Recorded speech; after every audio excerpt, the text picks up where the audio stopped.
Reprenons le cours de nos travaux si vous le voulez bien. Je réclame instamment toute votre attention. Bon, je pense que quelques-uns vont encore arriver en cours de route parce qu'il y a un peu moins de monde dans les fauteuils. On va les laisser arriver tranquillement après avoir parlé d'attractivité avant la pause. Place maintenant à un autre enjeu tout aussi essentiel, accompagner les professionnels dans leur emploi et leur évolution de carrière, de l'insertion aux perspectives d'évolution en passant par la montée en compétences, la VAE ou la formation continue, comment construire des parcours durables et motivants dans le secteur du grand âge. Nos intervenants vont partager avec nous leurs expériences et leurs solutions concrètes. Heureusement que j'ai fait une pause. J'invite à me rejoindre sur scène Jennifer Tassi, Fadila Bekouche, Jean-Baptiste Chavannes et Valérie Coursange.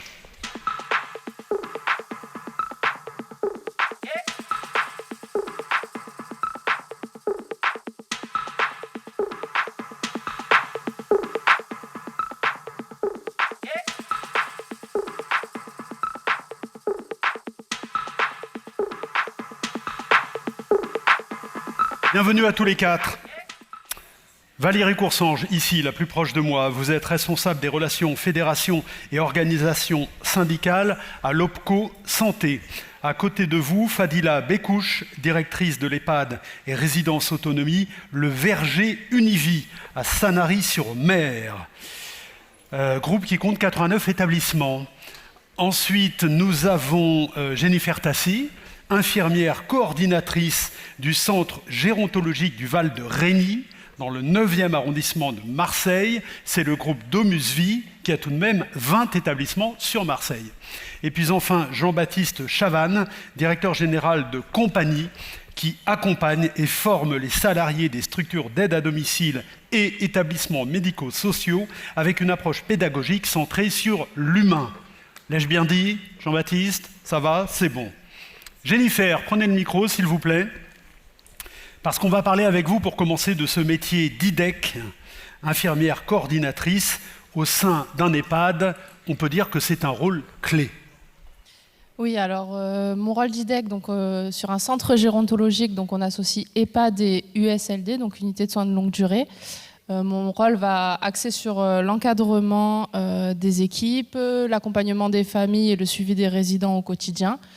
Mais aussi effectivement tout ce qui est donc la partie RH, recrutement, accompagnement des évolutions de carrière et des projets qu'on a menés à bien cette année.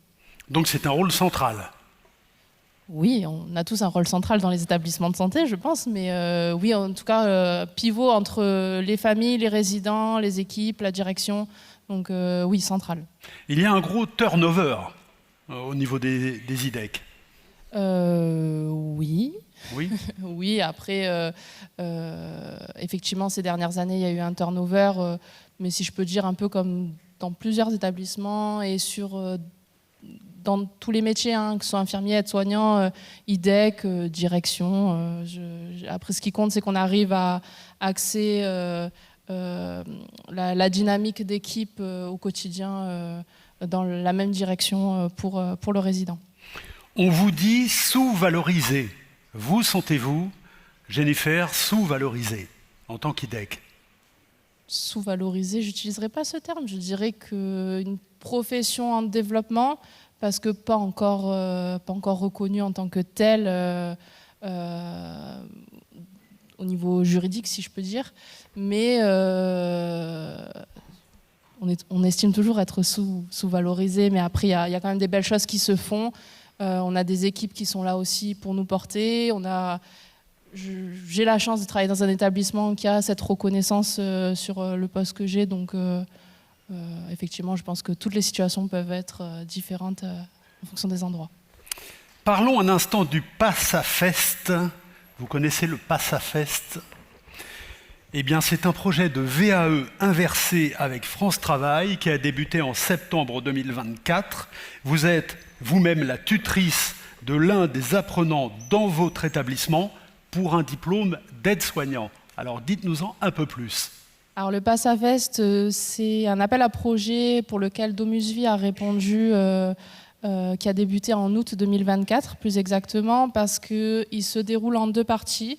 Un premier projet sur la certification de l'apprenant pour le diplôme d'ASMS, donc agent de service médico-social, donc qui se déroule environ 2 mois et demi, c'était de juin à fin août, avec plus le service hôtellerie en collaboration un petit peu avec le soin. Puis une deuxième partie du projet qui va se dérouler sur la VAEI, donc la validation des acquis d'expérience en inversé, donc, qui est un petit peu différente de ce qu'on peut connaître actuellement pour les aides-soignants. Ça va consister à... Donc c'est un appel à projet qui a été porté par France Travail, en collaboration avec France Travail, sur d'abord un accompagnement pour une recherche des candidats qui n'ont pas forcément eu l'opportunité d'accéder à des formations pour X raisons avant, qui ont une appétence donc, pour le soin, donc, qui ont eu une POEI, donc une préparation opérationnelle à l'emploi individuel, qui ont accès sur le métier du soin et qui souhaitent s'orienter vers cela. Donc ça consiste à recruter ce candidat, le mettre en service donc sur un poste, que ce soit en contrat d'apprentissage ou en contrat de professionnalisation, et de l'accompagner aussi avec la Croix-Rouge, qui est porteur également du projet, sur une formation sur le terrain.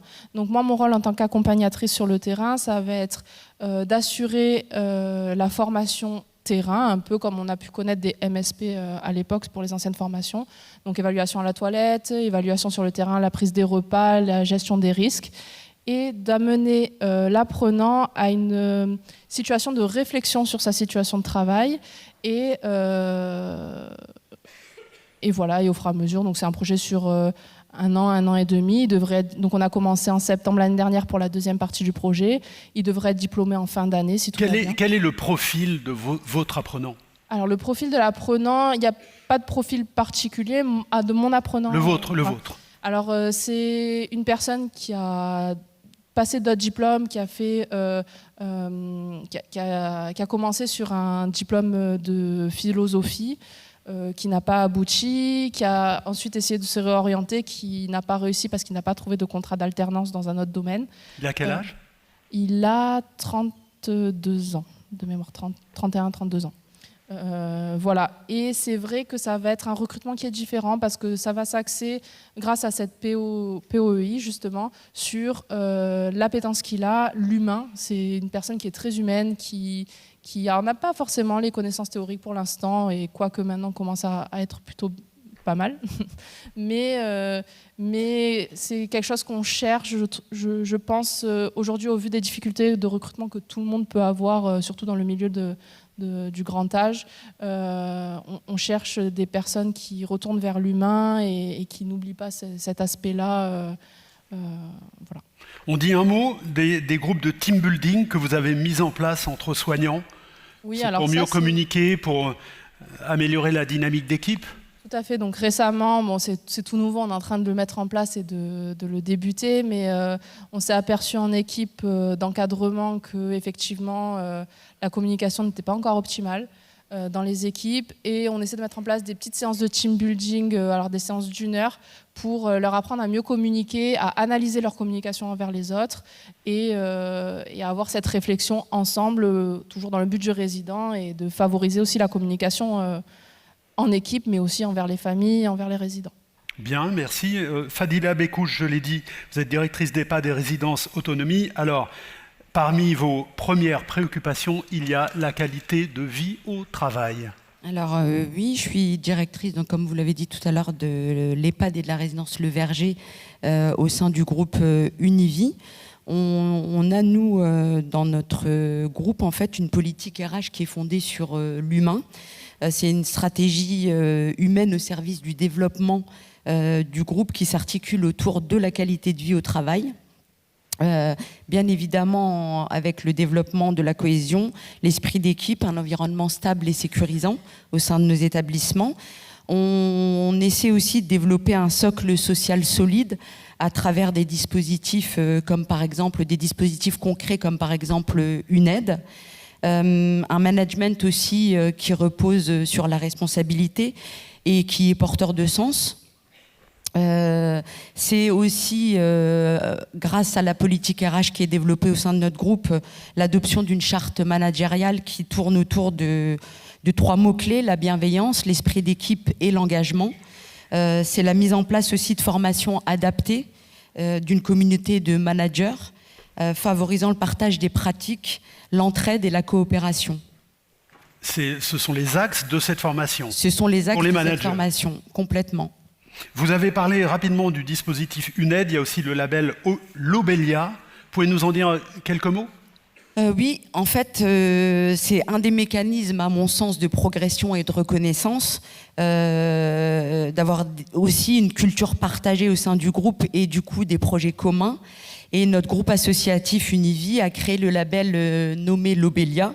C'est un label de confiance tripartite qui est créé avec et en faveur de toutes les parties prenantes, donc les résidents, les salariés et les proches des résidents. Il est développé aussi bien dans notre secteur, à nous, le secteur senior, que dans le secteur du handicap. C'est vraiment un label qui marque en fait l'évolution et l'harmonisation des pratiques professionnelles. Il repose sur un référentiel de 128 critères et 25 engagements. Il répond à 3 enjeux majeurs. La sollicitude pour favoriser le bien-être des résidents, faire des proches de véritables partenaires des établissements et rendre le personnel en fait acteur de l'évolution des organisations sociales et médico-sociales par une relation de confiance, une écoute, un accompagnement dans leur vie professionnelle. Il y a aussi la possibilité chez vous de devenir formateur interne.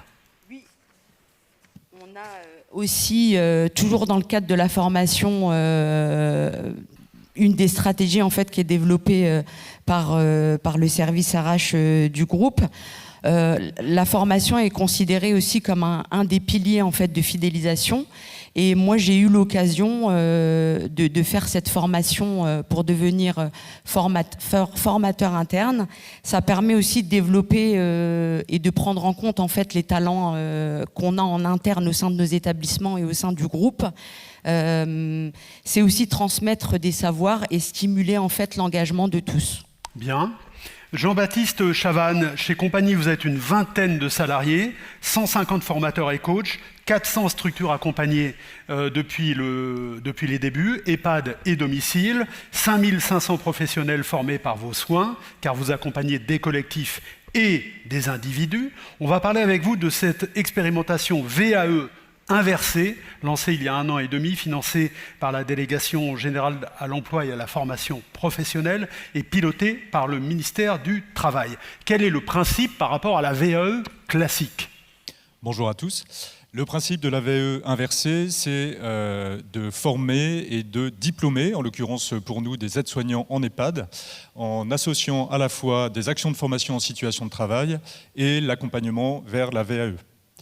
C'est un parcours qui dure à peu près 1 an et demi, et parcours pendant lequel l'apprenant ou l'apprenante, je vais sans doute employer le féminin, et reste présent dans l'établissement. Alors pourquoi Compagnie, vous vous êtes engagé dans cette voie de la VAE inversée ? Alors, on s'est engagé dans cette voie sur la base de 2 constats qu'on partage tous. Le premier, c'est la pénurie des aides-soignants en établissement qui font que les EHPAD ont de plus en plus recours à des faisans-fonctions, parfois dans des proportions très importantes, ce qui met à risque les établissements et ce qui met aussi ces professionnels qui sont motivés mais non formés dans une situation qui peut être très inconfortable. Qui plus est, on constate qu'on a un taux très bas, de l'ordre qui est inférieur à 15%, me semble-t-il, de ces faisans-fonctions qui s'engagent dans un processus de VAE. On sait que c'est un processus qui est compliqué. Donc ça, c'est le premier constat. Qui plus est, quand bien même ces professionnels s'engagent dans de la VAE, les taux de réussite sont relativement bas. Le deuxième constat, c'est plutôt un paradoxe sur lequel on travaille avec Compagnie depuis qu'on existe, depuis 8 ans maintenant. C'est qu'on est sur des métiers à très très forte dimension humaine et qu'en réalité, les référentiels de formation intègrent relativement peu cette dimension humaine du métier. Sans doute parce que les formations aussi épousent la vision ultra normée ou excessivement normée de ces métiers. Ce qui peut, si on tire le trait, donner l'impression que ce sont des métiers de simples exécutants, alors que ça n'est pas du tout le cas. Et donc nous, compagnie, on essaye de prendre le contre-pied de cette vision très normée, d'insister sur la dimension humaine des métiers. Et c'est la raison pour laquelle, et on pourra sans doute développer la manière dont on pratique la VAEI chez compagnie, la raison pour laquelle on a souhaité rentrer et répondre à cet appel à l'expérimentation. Donc ça concerne combien d'apprenants ? Aujourd'hui, c'est un peu moins de 200 apprenants qu'on accompagne chez compagnie. On a 200 contrats supplémentaires qui vont être ouverts dans les prochaines semaines sur une poche de financement qui est en train d'être rognée, mais on s'active pour faire en sorte qu'un maximum de contrats, parce qu'on constate des résultats assez positifs et enthousiasmants, puissent être lancés dans les prochaines semaines. Donc on peut dire que la VAEI développe une culture d'EHPAD apprenant entre pairs au sein d'un établissement. C'est ça l'idée. Notamment, ça fait partie des impacts de la VAEI que nous constatons et que d'autres acteurs qui portent des projets à l'instar de DomusVi constatent. En fait, on essaie dans cette formation notamment d'injecter l'ensemble des ingrédients qui font qu'une VAE in fine est réussie, mais des ingrédients qui ne sont ni travaillés ni approfondis dans le cadre d'une VAE, parce qu'il n'y a ni le temps ni l'espace pour cela, et qui plus est, la VAE, c'est un passage de diplôme, ça n'est pas une formation. Contrairement à la VAE inversée, qui est une formation, donc qui propose, tel que nous l'avons construite chez Compagnie, un parcours qui est clair, qui est formalisé, qui est structuré, et partant, qui se veut rassurant pour l'apprenant. Et on va faire en sorte que l'apprenant développe pendant ce temps relativement long, donc sa capacité ses compétences en termes de gestes techniques, mais aussi sa capacité à questionner, à développer sa posture réflexive. Ça, c'est hyper important, être en mesure de se demander pourquoi je fais tel geste à tel moment, dans telle situation. C'est aussi le moyen de développer la capacité à prendre des décisions dans un métier où on est confronté au jour le jour à un certain nombre d'arbitrages qui peuvent être assez complexes. Et enfin, vous en avez parlé, c'est aussi la capacité à créer du lien avec son équipe. On se rend compte qu'un des facteurs importants de réussite de la VAE, c'est la dimension collective de la préparation de la VAE. Donc c'est un élément essentiel sur lequel nous travaillons et que nous proposons dans le cadre de notre parcours, avec notamment des séances de co-développement entre professionnels, donc qui allient à la fois de l'intelligence collective et de l'analyse de pratiques professionnelles. Et un élément important du parcours que nous proposons est la présence d'un coach, en plus du tuteur en établissement, donc un coach compagnie qui, sur une base hebdomadaire, va rencontrer son apprenant pour l'aider à progresser sur sa posture, sur sa prise de recul et naturellement aussi pour préparer sa VAE. Merci de nous avoir éclairé sur la VAEI, puisqu'elle est inversée. Valérie Coursange, comment l'OPCO Santé peut-il aider les professionnels du secteur qui sont là à progresser dans leur carrière et à acquérir de nouvelles compétences ? Bonjour, merci. Oui, alors l'OPCO Santé, donc opérateur de compétences pour les secteurs donc de la santé privée, sanitaire, sociale, médico-sociale et prévention. Donc notre rôle premier, c'est l'accompagnement justement du financement des formations des salariés en poste. C'est généralement le rôle sur lequel on est le plus connu. On est un petit peu la banque. Et donc effectivement, à ce titre, on va participer au financement, à la prise en charge des formations, donc des salariés qui sont déjà en situation. Ça doit permettre à ces collaborateurs de maintenir leurs compétences, mais aussi de développer de nouvelles compétences pour pouvoir évoluer en interne. Alors pour cela, on navigue en fait dans un cadre de dispositifs qui sont très réglementés et très contraints pour certains. Pour n'en citer que quelques-uns, vous devrez peut-être que ça va vous parler si je donne des exemples. C'est la Pro A par exemple pour l'évolution des compétences en cours d'emploi, ou le plan de développement des compétences. Et tous ces dispositifs sont vraiment segmentés, c'est-à-dire que chacun a ses propres règles, chacun a ses publics et s'adresse à des professionnels en particulier. Donc effectivement, nous on jongle avec tout ça, on essaye dans la mesure du possible de faire des articulations entre les dispositifs.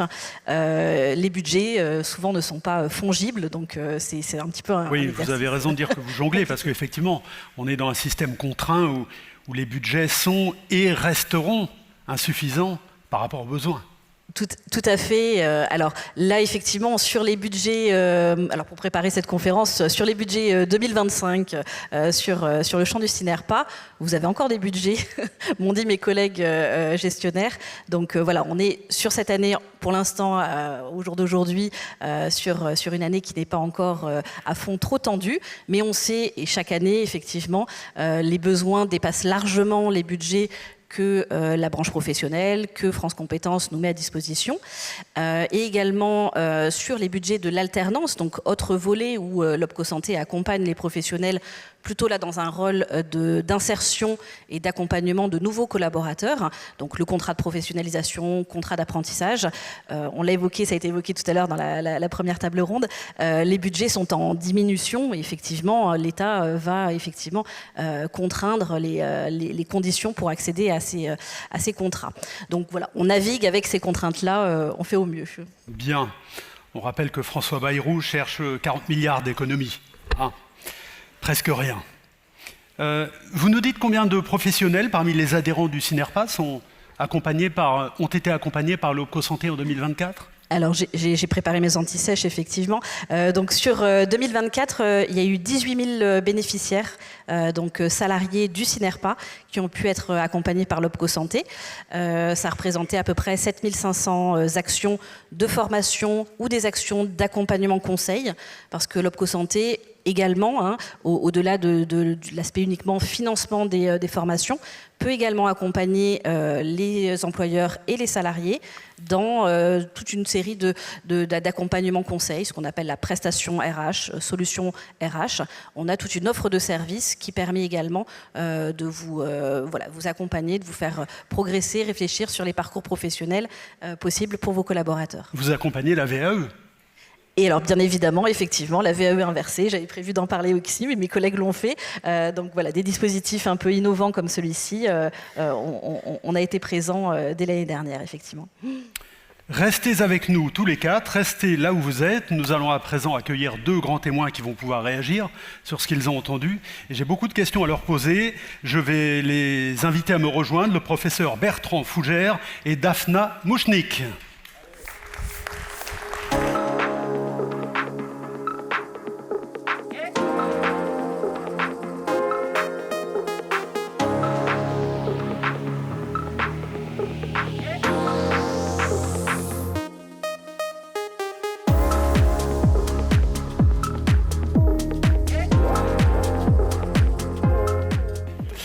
Bertrand Fougère, vous êtes gériatre à la faculté de Tours et chef du pôle vieillissement du CHU de Tours.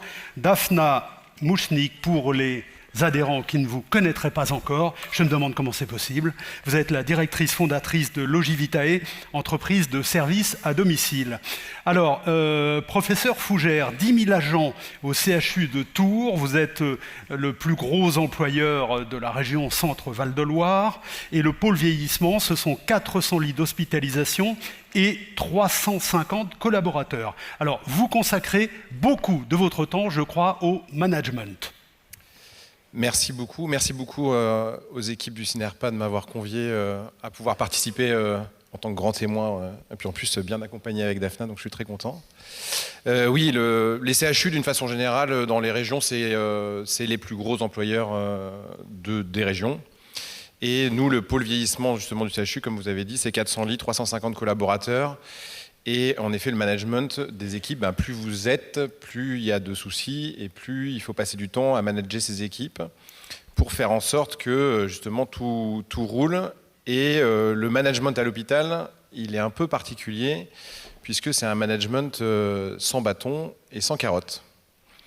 Donc c'est un management qui est un peu différent d'une structure soit privée, soit même d'une structure qui est en dehors même du monde de la santé, où vous pouvez essayer de valoriser vos collaborateurs un peu différemment et puis aussi être un peu plus, sanctionnant quand ça ne va pas. Vous avez trouvé une source d'inspiration notamment aux États-Unis, où vous avez vécu pendant 2 ans. Alors oui, le travail aux États-Unis m'a vachement inspiré puisqu'en fait, c'est un management qu'on doit faire beaucoup plus au projet. Alors, à la mission. C'est de se dire, en fait, j'ai confiance en mes collaborateurs j'ai confiance en eux, il faut qu'on soit tous dans le même train, qu'on aille tous prendre la même direction, mais la façon dont vous menez votre mission, j'allais dire, et le temps que vous mobilisez pour mener votre mission, me regarde peu, moi en tant que chef, mais l'objectif c'est qu'on arrive tous en gare là où on s'est dit qu'on arrivait.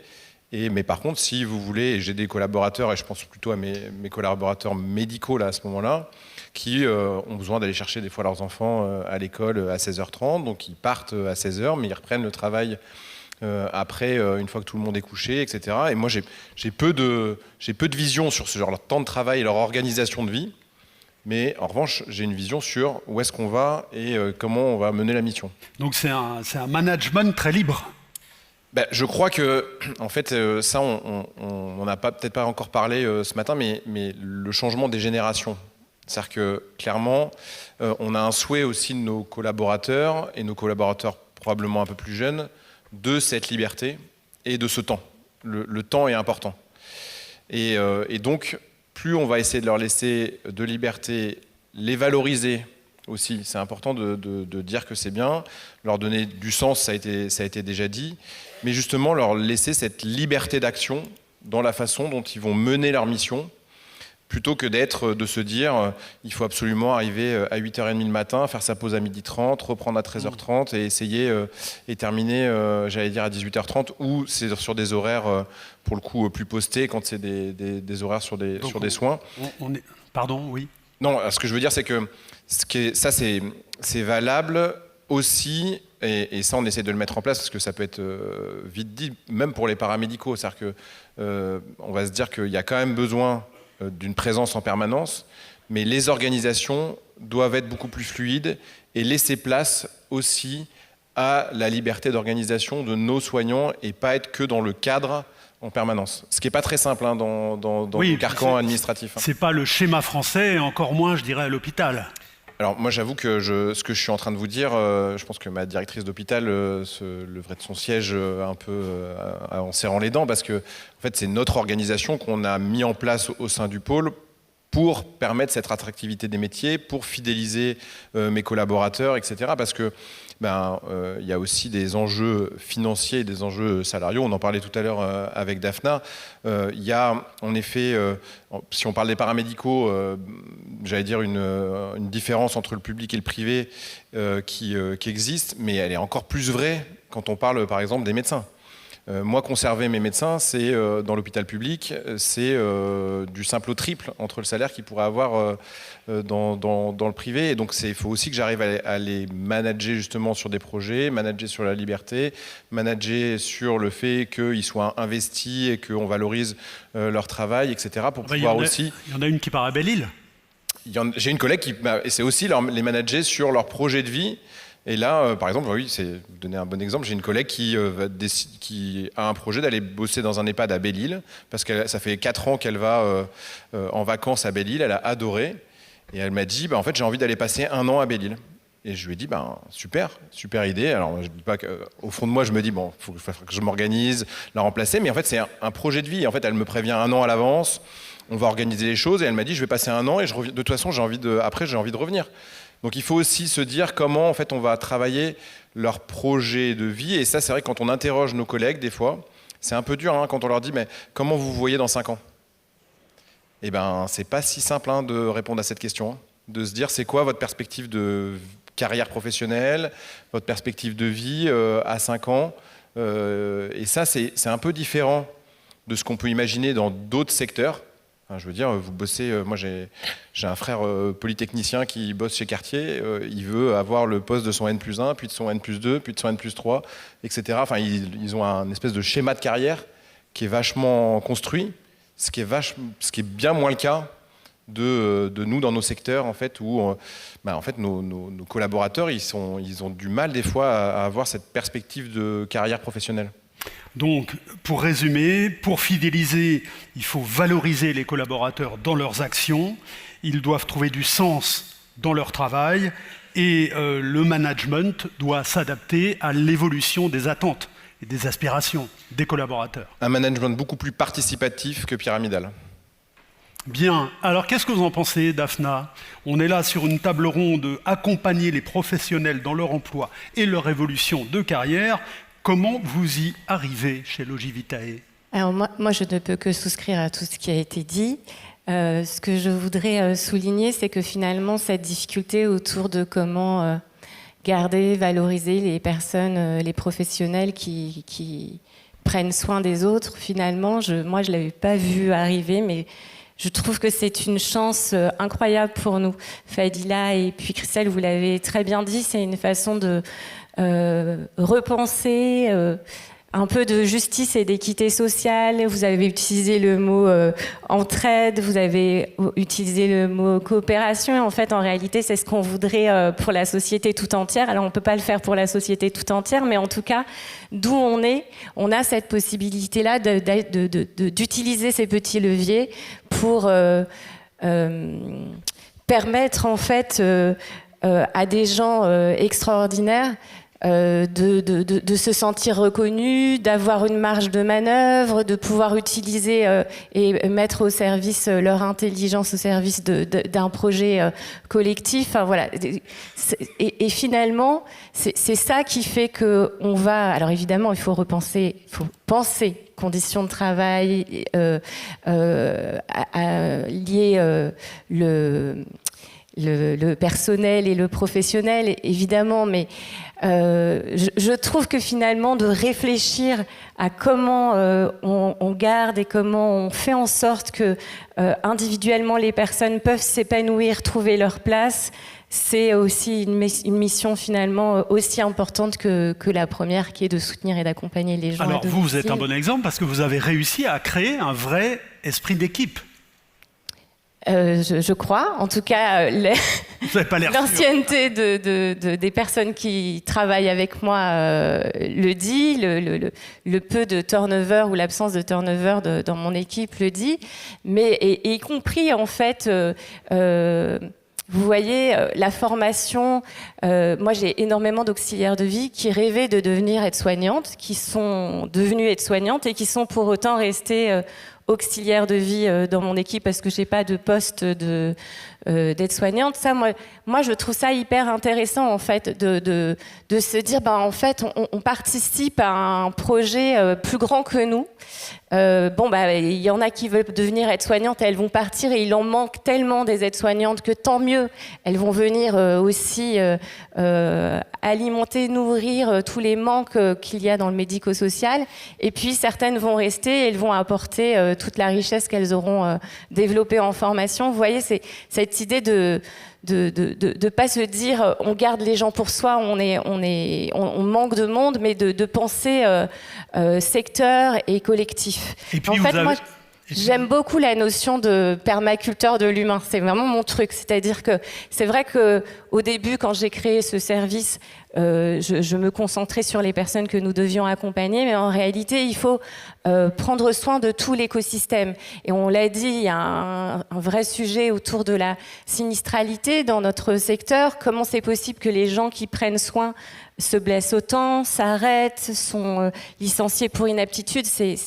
Voilà, donc c'est finalement que c'est notre jardin, quoi. Si on commence à flinguer avec des pesticides et avec voilà, et c'est sûr que in fine on va tout abîmer. Donc moi j'adore cette idée de se dire nous sommes des permaculteurs de l'humain.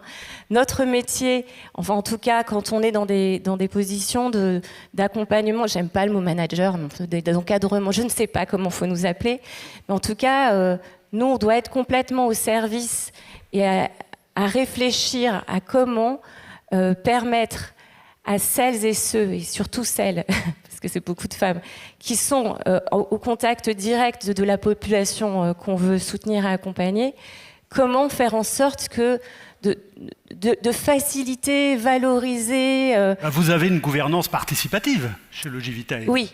Oui. Oui, oui. Ah bah, c'est ce que on en a quand même beaucoup parlé. Enfin, je veux dire, à partir du moment où on écoute ceux qui font qu'on entend, ils sont force de proposition. C'est elles qui sont confrontées au quotidien à la réalité des gens. Donc, faisons en sorte que leurs propositions et leurs idées et leur organisation puissent se mettre en place concrètement. Comme le disait Bertrand, nous, il faut on est là pour se dire, bon, bah, in fine, effectivement, les gens sont correctement accompagnés, mais ne pas imposer la façon dont, voilà, il faut un truc super normé et tout ça. Je viens de vivre ma première évaluation, ça va pas fonctionner comme ça. Alors, soyons très concrets. Vous avez 1 ou 2 formations par mois minimum. Oui, C'est ça? oui, Vous avez des groupes de parole. oui. Vous parlez de quoi? Ben, elles parlent de leur quotidien. Moi, je ne suis pas dans les groupes de parole. Mais en fait, l'idée, c'est que vraiment... Alors, on a en plus une difficulté particulière dans le domicile, c'est qu'en fait, on pourrait faire affaire à des personnes qui sont des travailleurs isolés. Et c'est ça qu'il faut absolument renverser. Il ne faut plus que les salariés du domicile se sentent seuls et isolés au domicile des personnes qu'elles accompagnent. Donc, effectivement, plus on va les réunir ensemble, entre collègues, parce qu'on met en place des formations, mais c'est des formations à l'intérieur de nos équipes où elles retrouvent leurs collègues. Voilà, tu as fait le remplacement chez monsieur Untel, mais c'est moi qui m'occupe de ce monsieur habituellement, et comment ça passe, il m'a dit... Voilà. Et puis qu'elles sachent aussi, et ça, on y pense peu dans les services d'aide à domicile, qu'il y a toute une équipe invisible, en coulisses, qui est là, en fait, pour venir renforcer... renforcer tout le support dont elles peuvent avoir, pouvoir être aussi l'intermédiaire avec les familles, avec des personnes voilà, qui ne sont pas toujours... et qu'elles ne se sentent plus seules et qu'elles se sentent complètement appartenir à une équipe et un projet collectif. Alors, et ça, quand on arrive à faire ça, effectivement, du coup, on a une espèce de cohésion et on garde les personnes et les professionnels qui nous rejoignent. Vous avez bénéficié de la préparation opérationnelle à l'emploi individuel, POEI. C'est une aide financière de France Travail à destination des employeurs proposant une formation préalable à l'embauche. Ça, je trouve que c'est vraiment une des grandes réussites de Pôle emploi. France Travail, pardon, mais tout le monde change tout le temps de mot. C'est vraiment super parce que pour le coup, ils nous ont quand même donné une grande latitude et donc du coup, sont intervenus dans les formations les auxiliaires de vie elles-mêmes qui travaillent avec moi quotidiennement.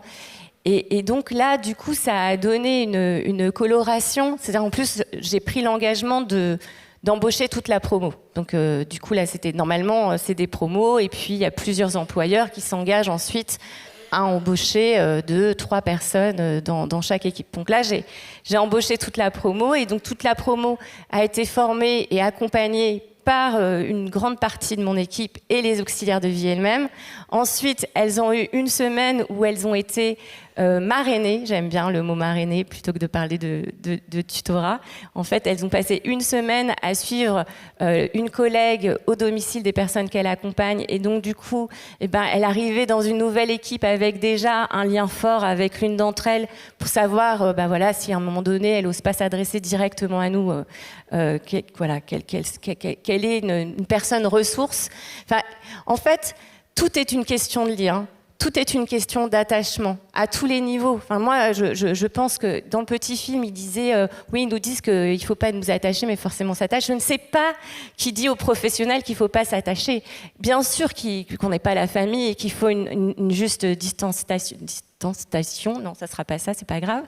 Mais par contre, une juste distance, voilà. Il faut une juste distance, mais néanmoins, quand on se voit tous les jours, quand on vient dans la proximité de quelqu'un d'aussi fragile, aussi parfois insupportable que cette personne peut être, parce qu'on ne va pas faire d'angélisme, on n'accompagne pas que des gens sympas, il se noue un lien, un attachement, un souci de l'autre, réciproquement. D'ailleurs, on voit bien les gens chez qui on se rend aiment aussi l'auxiliaire de vie et puis l'équipe du bureau qu'ils ont régulièrement en ligne et tout ça. Et cet attachement, il contribue fortement à la qualité de notre travail. Des auxiliaires de vie qui, chez vous, se forment pour devenir formatrices. Oui, oui, parce que comme elles participent à ces fameuses formations... Oui. Bien. Vous aussi, Bertrand, vous faites de la permaculture de l'humain, alors?